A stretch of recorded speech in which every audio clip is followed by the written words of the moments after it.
Lightning like Steve McQueen. I'm in the fast lane when the light turns green. And I built tough, I ain't nothing but grit. Cause I made rugged blood, sweat, and spit. Yeah, like a horse I fly. Better push yourself in for a bumpy ride. I like to play hard, but I work harder. And I weather the storm cause I'm built stronger. What is up, ladies and gentlemen? We are back. We are live. It is the Freight Coach Morning Show, the top morning show in transportation, coming to you guys every single weekday, 8:30 a.m. Pacific, 10:30 Central, to break down some industry headlines and, most importantly, provide some actual insight into what you can do with all of this information. If this is your first time tuning in, welcome. This is the real side of freight, ladies and gentlemen. What do I mean by that? I mean, I only talk to transportation professionals on this show. Shocker, right? You know, get the information from the people who have done what you're looking to do or who are currently doing what you're trying to achieve, you guys, because at the end of the day, I want to put the right information out there that you guys can apply, utilize, and see a meaningful difference in your business, in your life. It's one of the many reasons why I proudly fly this American flag behind me every single day. A, we're the greatest nation on earth, but B, I'm living my American dream, and I want to help each and every one of you live yours as well. And you know, you guys, it's also Flag Day today too. You know, as a little known fact out there that June 14th is Flag Day. So you know what? If you got a moment, tip your appreciation to the old glory behind you and everything that we have here in this country. I got a very special guest. I'm going to bring her on in a second. You guys, I put it out there in the post. You guys all know what we're going to talk about. We're just to bring reality. And I love having her come on because she says fuck as much as I do. And it's always fun to have that on the show. So I don't always seem like I'm the one with the foul mouth. But before we go any further, I got to give a shout out to my friends over at VHub. You guys, vhubapp.com. Whether you're a broker, carrier, or a shipper, we all need access to trailers. And as always, you guys, the best part is you get paid to move these trailers. So if you're a small fleet or an owner-op, you never have to shut your operation down if you have a trailer in the shop. And then especially for brokers out there, if you're looking to sell an enterprise-level solution to an enterprise shipper who's going to require drop trailer capacity, you have that option in VHub. So what they're working, Staunton, Wisconsin, going over to Milton, Ontario, you guys, and you get $350 US per trailer to move these. And again, it doesn't have to just pick up in Staunton. You can bring them down to Chicago, stage them there. They just got to finish up over in the Toronto area and end up in Milton, Ontario. They also have Chattanooga, Tennessee, going out to Clinton, Oklahoma, and you get $600 US to move those trailers. And then they have a bunch out in San Diego, California, you guys, going to multiple locations all throughout the United States. And they range anywhere from $1,100 to $2,200 per trailer, you guys. That's right, per trailer, to move them out to Minnesota, Georgia, North Carolina, Texas, Tennessee, like literally everywhere. And then finally, they got Paragould, Arkansas, going to Mississauga, Ontario, for $736 US per trailer, you guys. So hit them up, vhubapp.com. My friends, Stacy Steen and Zach Lonergan, they're going to be in the audience. Just do me a favor, let them know that the Freight Coach sent you. Dylan Turner is directing everybody over to YouTube. He is also watching on YouTube, and he brought it up to me, as some others have as well, that the stream quality, like the video and the audio, is exponentially better over on YouTube, you guys. So if you're watching anywhere else, jump over to YouTube to search for the Freight Coach channel, and you guys know where to find me over there. V, what's up? Big time now. I know I got an Ivy Leaguer on the show. I'm moving on up, man. You go from a state school to talking to Ivy League all through social media. Sunny Sharma, good fucking Wednesday morning. Orange shirt. I don't have the orange shirt on today. I got the Freight Coach Logistics polo on today. I got to spread the love here a little bit until I can finally find a shirt manufacturer to make an orange polo for Freight Coach Logistics. But without further ado, because I caught her off guard there. I was waiting for her to be looking at her cell phone. I was taking to V. I was like, hi, V.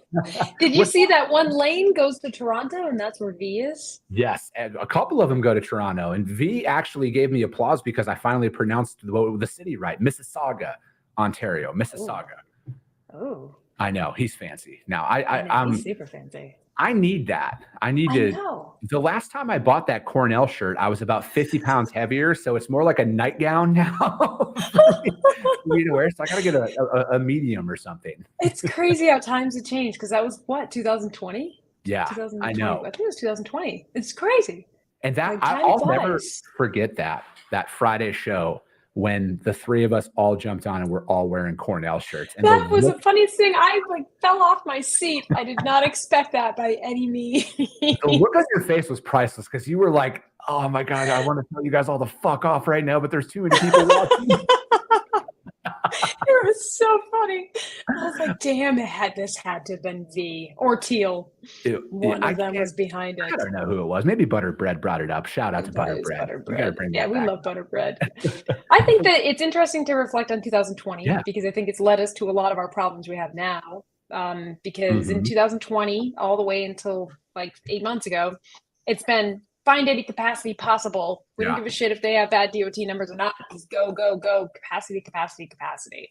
Yes. And now we're like the White Walkers. The White Walkers are like the carriers. You know, on Game of Thrones, when the White Walkers are all coming at you. Yeah. And you're like, oh my God. It's like that with carriers right now. It is, but it's like, changed. I think that, you know, a lot of it boils down to me is, are your reps actually working the freight, right? Like for me, it has a lot to do with that because there's so many red flags. Like, again, I think you can never get rid of fraud, right? Like fraud is going to happen because like it's criminals are, you know, that's like always going to happen. They're going to try and get ahead of it. But I feel like a lot of it can be mitigated and minimized by legitimately working your loads, right?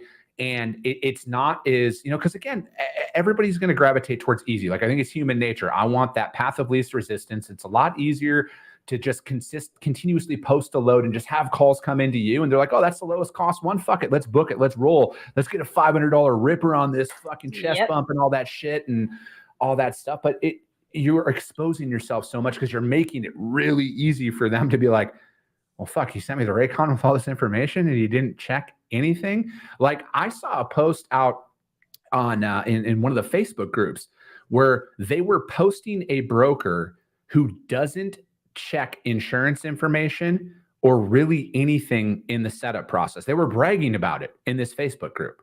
Oh, they're not going to be in business for long. I know. Like they don't even require a certificate of insurance to haul their freight. Like you have not pivoted with the times. Like you got to pivot, man. And you would like those people who are not pivoting, they're going to get left behind. It's not just the small brokers either. It's the large ones too, that are still like really slow to figure out that we've got a really big problem with double brokering and theft and fraud. And you need to move quicker on coming up with a response to it. And it's interesting. And when I hear people tell me, oh, how about this one? Oh, we onboard the carrier, we bring them in, we do all our little, basic checkpoints, and then that's it. They never touch the carrier again. They never relook at the carrier, analyze the carrier. And in this market, you have to. Your carriers will switch on a dime. They will go from being, hey, we worked with you for a year or 2 years, we've been doing a good job, to suddenly they're double brokering your freight. Mm-hmm.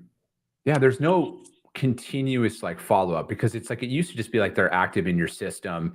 And then you just wait till the insurance expires before you really, or every time you go and assign them to a load, as long as there's no internal notes in your system. And it doesn't matter if there's a gap, right? Whether it's 3 months, 6 months, or whatever between when you use them, you're just like, oh, they're set up and active. Cool. Let's assign them to the load. Mm-hmm. And, again, it's just like, I feel like the more and more you use somebody, obviously the less and less you really kind of feel the need to look out for external factors because, they're servicing your account, they're getting you everything, everything's good. But if there's any extended service gaps out there, you got to do your due diligence in those moments. And again, for every single trucking company out there, owner ops, small fleets, this is just as applicable for that broker that you may not have worked with for the last 6 months, because are they still operating legally, right? Because there's a bunch of people who are like, oh, their authority got shut off. I'm going to ride this out and see how many more loads I can book and how much more money I can before my number gets called by somebody. And they're like, hey, you don't have active authority anymore. Because that's something that pops up a lot where, again, driver or broker or somebody was operating without active authority for an extended period of time because nobody was checking and people were just taking loads from them or, just doing whatever. I want to focus on inspections with you for a minute. Yeah, let's do it. And for our people who are listening, I think that there have been a lot of chatter about carriers saying that, oh, brokers and shippers are requiring inspections and they're looking at my inspections, but they don't understand. You can't just go out and get one. Blah, blah, blah. When you hear a lot of carrier chatter and the data is saying something else, I want you to trust the data. So for a quick tip for those of you who are like, all right, we're onboarding our carriers, but what should we watch out for? One of the number one things I recommend to people is watch out for inspections. So you're hiring a long haul carrier. This isn't somebody that you're just rolling around in Georgia, right? It's a long haul carrier. So if that long haul carrier has legitimately had experience for 6 months or to a year, they should have an inspection by then. And this is a roadside inspection done by the police that's reported in and is appearing on any website that you use for your carriers. It is incredibly important to pay attention to that and not to hire somebody who's telling you, oh yeah, we've been in business for 2 years. We have 5 trucks and we're running long hauls all the time, but you don't see any inspections. Red fucking flag there. Huge red flag. Yeah. So I'm going to pause there because there's a lot with inspections we can keep talking about. There's inspection patterns, and the scammers have figured out the one inspection rule. That doesn't really work anymore. So there's a lot we can talk about, but I'll pause there to make sure you don't have any thoughts on all of this jazz too. So, because I think inspections is a very big, because I see carriers out there posting that all the time. Like, I've legitimately been in business for 2 years. They have verifiable mileage and everything, and they don't have an inspection. So before because I want to talk about this, but how do we help them stand out if they haven't for whatever reason? Because I think like the longer you're in business, the likelihood that you've never gotten an inspection is kind of like how, but say, because some things sometimes fall between the cracks. So say you are that carrier out there that has not had an inspection and they've been driving for 2 years. What can they say to those brokers or prove like, hey, I'm a real company? Because I think like, again, a lot of these drivers out there at this, like for where we are, having verifiable, like legitimate identity of, no, this is my business, this is real, like, especially in this market when volumes are not as plentiful as they once were and you need that business. What could somebody do there? Okay. I'm going to flip your question on that a little bit because I don't think that a broker should hire a carrier for long haul that doesn't have a roadside inspection at all. I don't think this is a broker problem that a broker and a carrier can talk through. I, in fact, challenge brokers to go out and find better capacity because right now, your relationship with your shippers are at risk. A lot of shippers use Carrier Assure for carrier vetting. And they tell us we remove brokers who, when we hear problems, we just know they are not pivoting, they're not doing a good job, and we remove them. So right now, you're at a high risk of pissing off your customer and losing your business. You should not hire the carrier that I just told you was your like number one high risk. No. Number two is carriers. Those carriers who say, all right, I hear this, right? There's all sorts of excuses. And then there's some legitimate reasons. A legitimate reason is we've been running dedicated lane for this specific route or these specific 3 routes, and they don't have inspections along the way. I do not think that's an acceptable excuse unless the broker is hiring that exact lane and can get a reference and can verify and calls the insurance company. But all that work, you could have just gone and found another carrier. So I don't think that's an appropriate excuse. The other thing is you saw this because I think you posted or you talked about this in the show during that week. How about the inspection week? Yeah. The DOT week. How many carriers sat it out? Yeah, I think this year was different than in years past. I think just because where the market is, I feel like more people didn't shut down that normally would. But yeah, I've had that conversation time and time again in my career where it's like, I'm not dealing with it this week for whatever reason.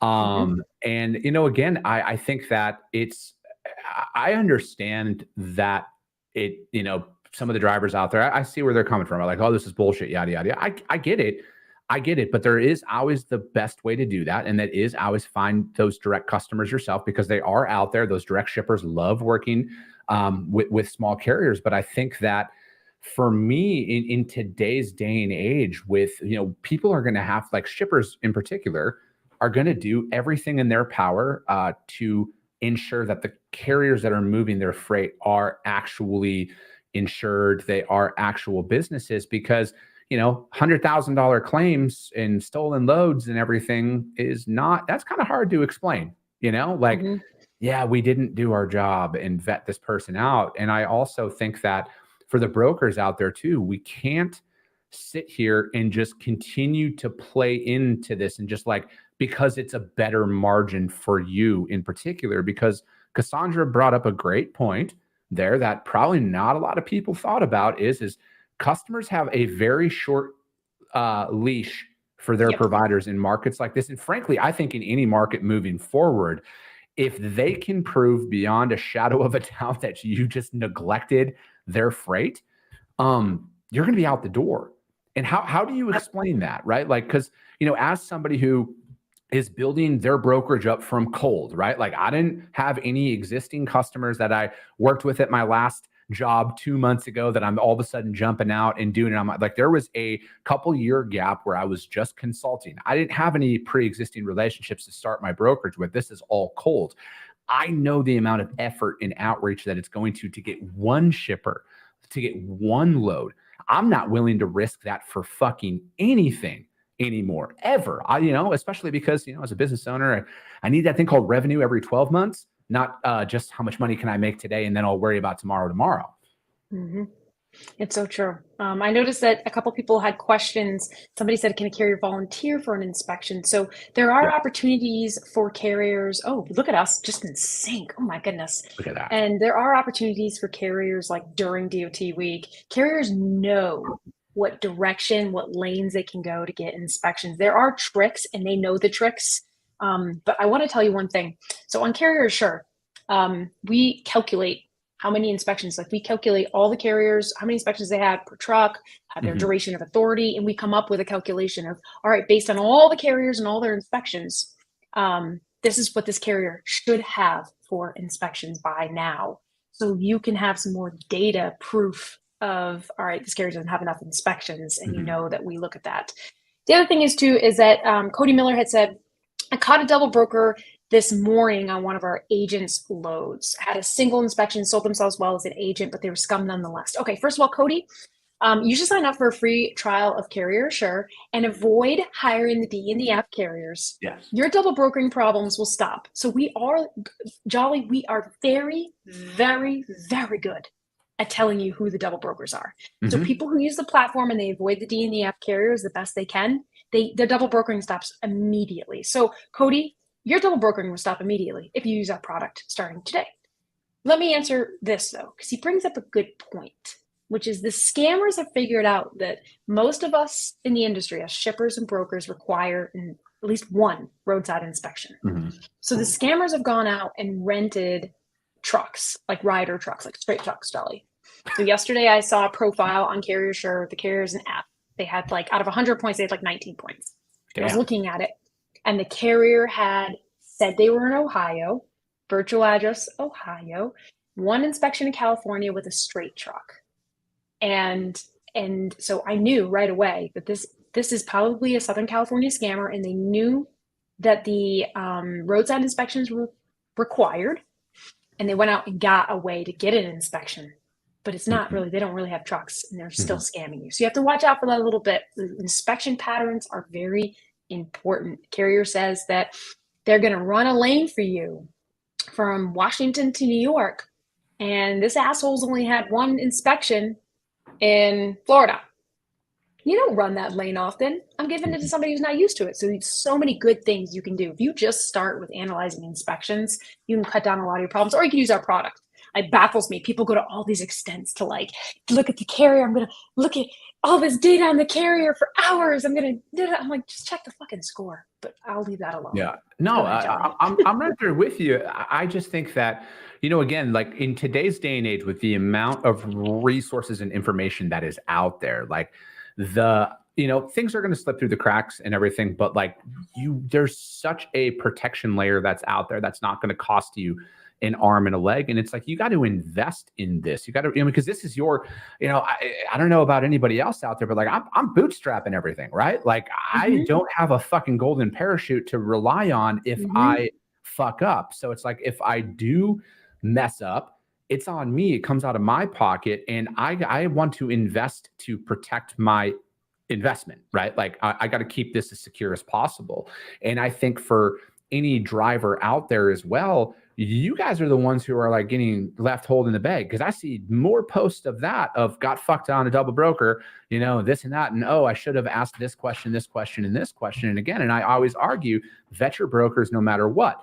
And, because it's like, for me in particular, when I'm booking loads, today, when we're out there working these opportunities, I am having multiple minute conversations with every single carrier that we talk to on these loads. And, furthermore, once we have identified a carrier who runs said specific lane that you're talking about, guess what? That's our first outreach every single time. Our first thing is go to carrier who's hauled load for us in the past. And then those loads don't make it out to the load boards. Another thing, because a lot of the freight that's out there doesn't ever make it to a load board. But again, you can separate yourself. And as a business, you would want that, right? Like if I'm a driver or if I'm a broker, I want to be working with more and more of the exact same carriers time and time again, or the exact same brokers time and time again, because like a lot of the stuff that we're talking about right now has gone on for a long time. It's just being very highlighted right now with. I hope people are listening to you when you say that. It's been going on for a long time. Very long time. It's not new shit, people.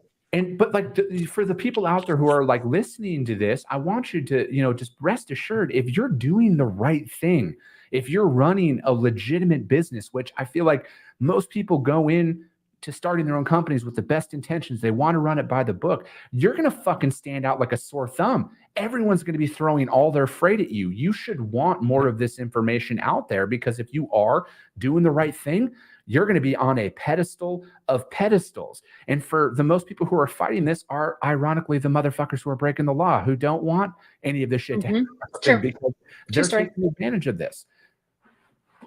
I think that the other thing we should talk about, if we have the time, is reports. Yeah. So I want people to look inside themselves and first think about like, what's our we just got a double brokering, right? Mm-hmm. Whatever you're doing is not working. Mm-hmm. Just so you guys know that. I want you guys to hear that very loud, is whatever you're doing is not working. Yeah. So you've got to think of something new to do, right? So there are a lot of people out there, Jolly, who are, don't mind me, the cat just. I love there are a lot of people out there. Look at him. Look how big he is, Jolly. Jeez. He's ginormous. It's like 30 pounds. So there are a lot of people out there, and this is their method. They're like, I'm going to go on I'm going to go on Freight Guard reports. I'm going to go on TA Watchdog reports. And as long as I don't have reports, I'm good. And that's my thing, right? I'm just going to look for inspections. I'm going to look for reports. I'm just going to go. It's not working anymore, people. By the time somebody has a report filed against them, that was a cat. By the time someone has a report filed against them, like 40 brokers have been burnt. It doesn't work. Checking for these reports. Carriers convince people to take down reports all the time. It's like, I don't know if anybody's filed a report, Freight Guard report, but they've been harassed until it's been removed. Reports don't work, you guys. Stop being so addicted to them, and look for predictive analytics. Look for people who are getting ahead of it and telling you, avoid this carrier and you'll never have to file a report. Just think about your processes right now and how you can change them to improve. Well, that's the thing is it's like, I mean, I see it often, they just want to post loads, right? Like, and I want to be very clear. I am not anti-load board at all. It will always be the most effective way to find a bunch of carriers who want to do your loads and move your freight. But it's a means to an end. It's a crutch, like it's identifiable. Hey, I want to move this carrier from, Charlotte down to Tampa, and I got this flatbed load, and this is all that they run, and I've identified them. Perfect. I never have to post that load again or reach out to outside carriers because I've identified a carrier. And then you work to find a couple more of them, and then you notify them of those loads time and time again. And I get it, and I think a lot of it is it's the mentality that's driven internally inside of a brokerage is how are you compensating people? If those carrier reps are compensated by an overall gross margin, it's going to breed bad behavior. I'm just speaking from experience. I hope people hear him, because that's very important. How you pay your carrier reps is how they're going to act. Yeah, and exactly. It's like, why wouldn't I take this person for $400 less than the market where it's currently at if they're offering to do it for $1,600 and everybody else is at $2,000? Let's put more margin on my table today. And again, I've done a lot of this shit, you guys. Like, I might be one of the only people out there who will freely admit I was a shitbag broker for a part of my career. I played that game because I was compensated to put more margin on the board. I wasn't compensated on, effectively doing my job. And, once you lose business, once you lose some shippers, you really start to look at shit, because the fact that the mentality for some people is I'll just find more customers fucking baffles me, because it is very challenging to get business. Very challenging, especially sustainable, scalable business on top of that. And then it's like, why are you working against yourself? Like, I'm looking at it as, how do I run lean inside of my business so I can hire right, and not, oh shit, we have an influx in volume, I got to hire 100 people, and then in 12 months, if I got to fire 70% of them, fuck it. I want to build and scale lean through automation, through technology, to where we're doing the right thing. You know, this is all perfect world, I get this, but like, by implementing the right habits right away, where it's like, hey, we have a carrier who runs this lane every single time. I don't care if it costs my organization more money from a margin perspective, because I know as a broker, I make my money in volume. I don't make my money on one shipment, unless I'm doing some really cool specialized shit that requires weeks and weeks of planning to move one load. For the most part, it's a commodity, and you make it in volume in this game. And I would rather overpay my carriers, the right ones, to do that freight time and time again, because I know odds are in my favor that my competition isn't operating this way. And it's only a matter of time before all the volume they are moving falls into my lap. And then I rinse and repeat and build up and scale up on top of that. That's what I'm going to do. And for anybody out there who's like, let's see how that works, I will gladly show you guys the way, because that's what I am doing. And then when I hit 25 million in revenue, and then 50 and 100 and all of that, I will continuously be saying the exact same thing. This is what we are doing inside of my brokerage, you guys. I'm not withholding any information from you. And I think that it's not the fun route, it's the hard route. And that's why most people gravitate away from that, you know. And it's like, I mean, Cassandra has one of the best, if not the best tool on the market that any business can afford. Like, this isn't like a, hey, it's not difficult. Just get a freaking login. Go. Exactly. And it's not going to cost you an entire fucking person's salary, you know, and stuff like that. Like that's what's out there. That's what's available to you guys. And it protects your business, most importantly. And the fact that there are business owners out there who don't look at it from that perspective. Like, you're not a fucking employee of your company. You are the fucking owner of your business. What are you doing to protect that investment? Yep. They're still not catching up. But I will tell those people who are doing really well. Well, first of all, very quickly. So most shippers that come to us for demos and they're using our product, I will scarily tell you, it's scary. But the first thing out of their mouths every single time is, we want to move away from working with brokers. So they're stopping the brokers that they work with whenever they see problems. They're cutting it off. But before you get like that anxiety and you're like, oh my God, this episode sucks, there's so much going on, I want you to know that if you take the extra steps, you're listening to Jolly, you're already ahead of things. And you're listening to everything he says, and you're nodding your head because you're doing the same things. If you are already vetting your carriers and doing the best you can, then you are going to shine, because there's so many bottom feeders right now that are just dropping off.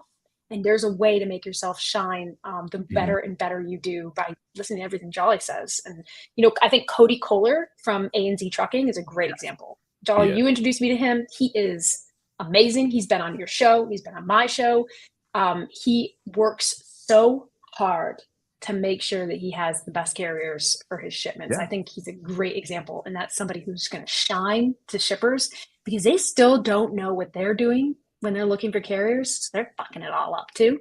So if you know better and you're better than the best, then you will shine, my friend. And I think that that's like the greatest appeal to me in particular. Like, I know, you know, because, you know, a lot of people are like, you know, because it is challenging to get onboarded, because, like, you know what, when you are starting out, you are just another broker, right? You are just another name showing up in their inbox or calling them and bothering them. But by the time you earn their business and get in the door, I think that, like, here's literally what I think. The first shipment a customer moves with me, they're going to be like, damn, was this real? Like, or is he just doing this because this is what you do to kind of stand out? By the fifth shipment, they're already starting to forget who their existing providers that is such were. A good point. And then by the 10th shipment, they're not even reaching out to you guys anymore if you're the incumbent, because I'm going to bring that level of service, that level of communication, that level of transparency to the market, because I don't view it as, how do I get rich quick? right? I view it as how do I build a sustainable market up around there, regionally focused carriers, because those are the best, the ones who only run. And when you're talking to them, they're like, no, I only run Phoenix to Albuquerque or Phoenix to El Paso and back, and that's it. That's all I run 12 months out of the year. Boom. Massive, massive value add. And then you bring that capacity to the market. Because like at the end of the day, guys, we are a service-based business. We don't own the trucks. We don't own the freight. We facilitate these moves. And it is literally your fucking duty as a broker to vet your providers to who you are bringing to the table to haul your customers' freight. Like that, you have to do it, you guys. There's no shortcuts around this shit. Well said, my friend. Well said. I know. We're right at the top of that. That was a really fast 30 minutes. And it was a really fast 30 minutes. Single time you're on the show. How does anybody reach out to you, though, to find out more?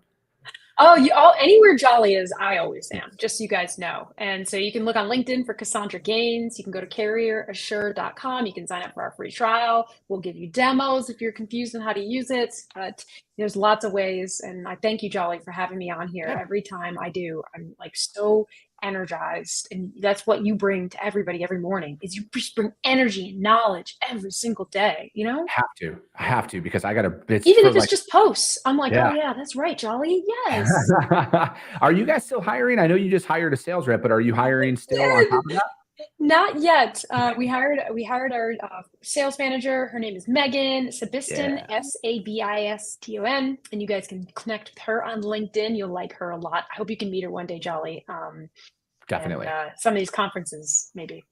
Without a doubt. But hey, that's going to be it for today, guys. I got a guest coming on tomorrow as well. And we're going to talk about building a book of business. We're going to talk about freight sales and all that fun shit. And then Friday's show, you guys, is Q&A. Every single Friday is Q&A, transportation sales and operations related questions. Drop them into my DMs. I will answer them live on the show, and we will do that. But that's going to be it for today, you guys. As always, if you get value, subscribe and share the show. Rank the show out there. I appreciate you guys. I love you guys, and we'll be talking to you soon.